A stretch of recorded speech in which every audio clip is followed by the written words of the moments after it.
Good morning बच्चों।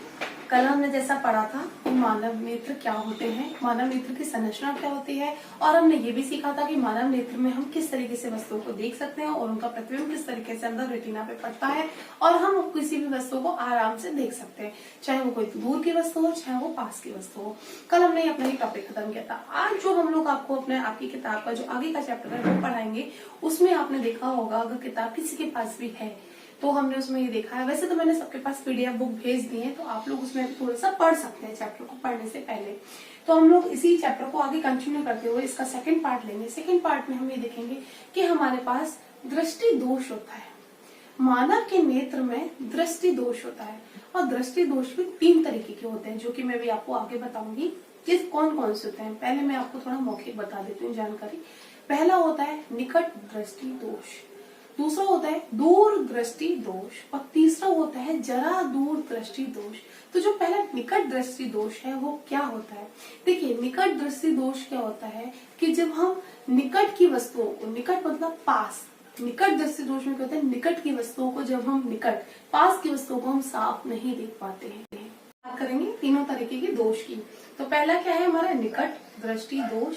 निकट दृष्टि दोष में क्या होता है कि निकट की वस्तुओं को हम पास से देख सकते हैं, लेकिन हम दूर की वस्तुओं को पास से नहीं देख सकते हैं। निकट दृष्टि दोष में हम निकट की वस्तुओं को पास से देख सकते हैं, लेकिन दूर की वस्तुओं को पास से नहीं देख सकते। फिर से आप इस बात पर ध्यान दीजिएगा। दूर दृष्टि दोष में क्या होता है कि हम दूर की वस्तुओं को तो देख सकते हैं, साफ हमें दिखाई देते हैं एकदम स्वच्छ, लेकिन हम पास की वस्तुओं को नहीं देख पाते हैं। आपने कभी भी अपने मम्मी पापा के मुंह से या अपने दादी दादा के मुंह से घर पर सुना होगा कि अरे मुझे घर ये किताब के अक्षर तो ना दिख रहे हैं, लेकिन वो दूर की चीज दिखाई दे रही है। तो ये कौन सा दोष हुआ आपका कि दूर की चीज दिखाई दे रही है? दूर दृष्टि दोष। ठीक है।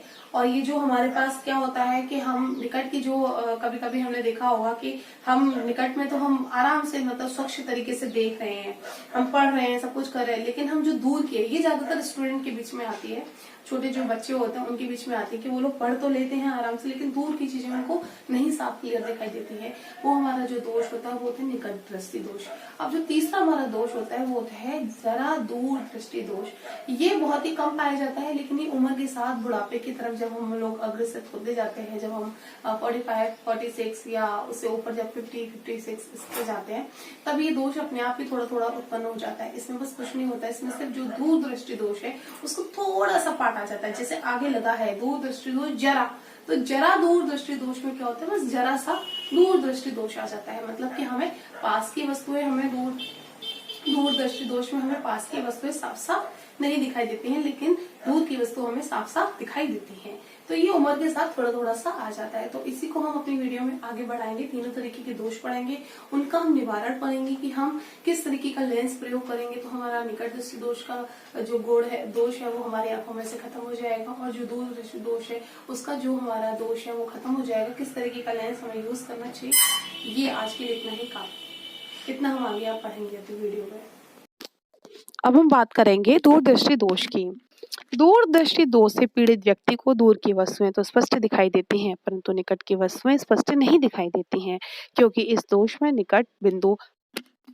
इसमें बिंदु 25 सेंटीमीटर से अधिक दूर हो जाता है। अतः व्यक्ति को 25 सेंटीमीटर तथा उससे निकट की वस्तुएं स्पष्ट दिखाई नहीं देती हैं।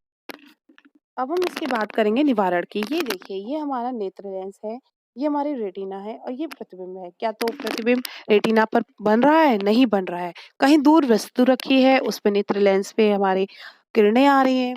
तो अब हम बात करते हैं इसके कारण की। नेत्र लेंस की वक्रता का कम हो जाना, नेत्रीय मांसपेशियों का क्षीण हो जाना के कारण नेत्र के गोलक का व्यास का कम हो जाना। इसी कारण हमें दूर की वस्तुएं नहीं दिखाई देती हैं और दूरदृष्टि दोष उत्पन्न हो जाता है। अब हम बात करेंगे दूरदृष्टि दोष के निवारण की। ये देखिए, दूरदृष्टि दोष को दूर करने के लिए उचित फोकस दूरी वाले उत्तल लेंस के चश्मे का प्रयोग किया जाता है, जिसमें दूर स्थित वस्तुएं, चलने वाले प्रकाश किरणें उत्तल लेंस से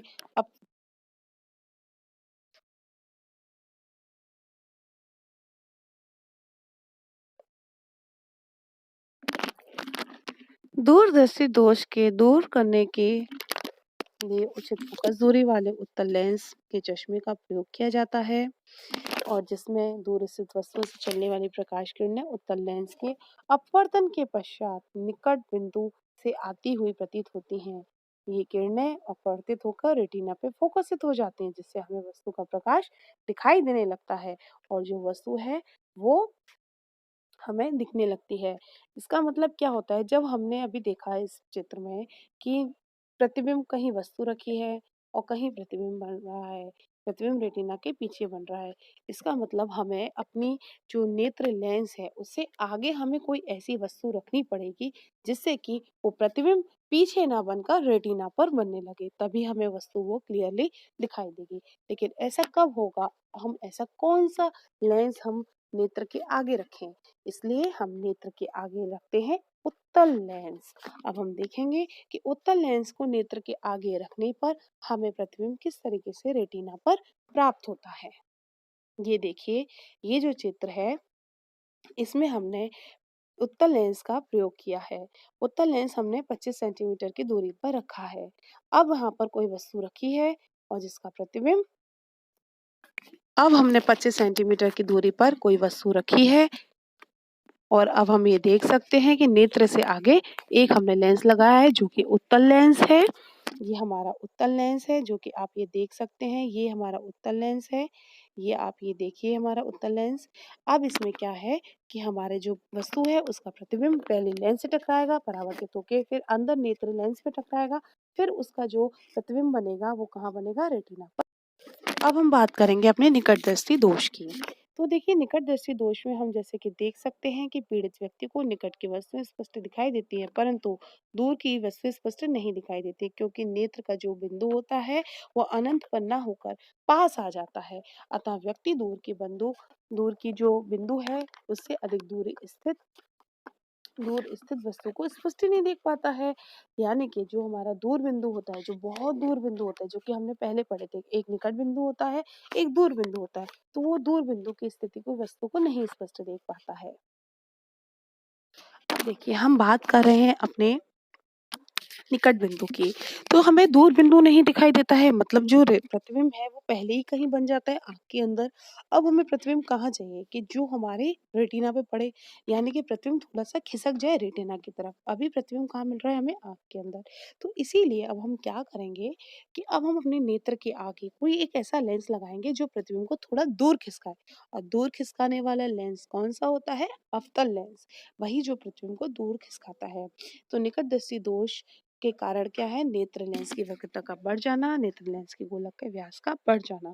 जब गोलक का व्यास बढ़ जाता है तो हमें दूर स्थित वस्तु जो है स्पष्ट रूप से नहीं दिखाई देती है, और यही हमारा निकट दृष्टि दोष होता है, जो कि मैंने अभी आपको बताया था कि निकट दृष्टि दोष में हमें निकट की वस्तु तो क्लियर दिखाई देती है, लेकिन दूर की वस्तुएं जो दूर बिंदु है वो स्थिति उसके में साफ साफ नहीं दिखाई देती है अपनी आंखों के द्वारा, स्वस्थ आंखें होने पर भी। अब ये देखिए, निकट दृष्टि दोष के निवारण क्या होते हैं। निवारण में हम ये बात करेंगे, निकट दृष्टि दोष का दूर करने के लिए उचित फोकस दूरी वाले अवतल लेंस का चश्मे का प्रयोग किया जाता है, जिससे अनंत से चलने वाली किरणें अवतल लेंस से परिवर्तन के पश्चात नेत्र के दूर बिंदु से आती हुई, कहाँ से आती हुई? देखिए, दूर बिंदु से आती हुई प्रतीत होती है, जिससे कि ये किरणें रेटिना पर फोकस हो जाती हैं, और रेटिना पे फोकस हो जाएंगी तो वो प्रतिबिंब हमें दिखाई देने लगेगा। प्रतिबिंब जैसे ही हमें दिखाई देता है तो इसका मतलब क्या हुआ? हमें वस्तु दिखाई देने लगी। लेकिन ऐसा कैसे होगा? ऐसा होगा अवतल लेंस से। ये देखिए, अब हमने अपने नेत्र के आगे अवतल लेंस लगा दिया, तो जैसे ही हमने अवतल लेंस का प्रयोग किया है तो अब आप देख सकते हैं कि हमें फोकस हमारा, देखिए, ये यहाँ है एफ, ठीक है। अब यहाँ से ये हमें आभासी किरणें ये यहाँ से यहाँ टकराएंगी, प्रकाश की किरणें आएंगी, परावर्तित होंगी, यहाँ जाएंगी, रेटिना पे ये प्रतिबिंब देंगी। अभी हमारे क्वेश्चन आंसर है जिन्हें हम करेंगे।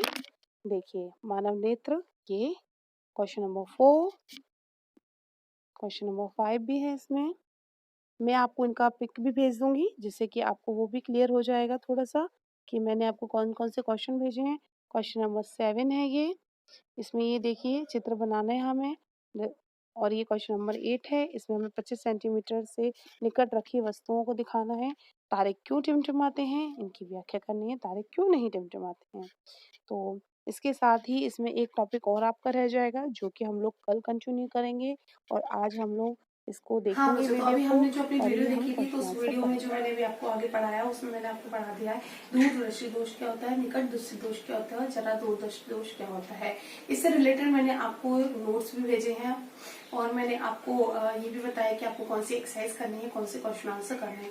आपकी किताब में क्वेश्चन आंसर है वो मैं अभी आपको भेज रही हूँ और मैंने आपको इसमें भी भेजे हैं, वीडियो में भी दिखाए हैं PDF फाइल में, और मैं आपको पर्सनली भेज भी रही हूँ। तो अब आपका ये चैप्टर में जो सेकंड पार्ट है इसका ये हम खत्म करते हैं। कल जो हम पढ़ेंगे वो हम ये पढ़ेंगे टिनर प्रभाव क्या होता है। Thank you.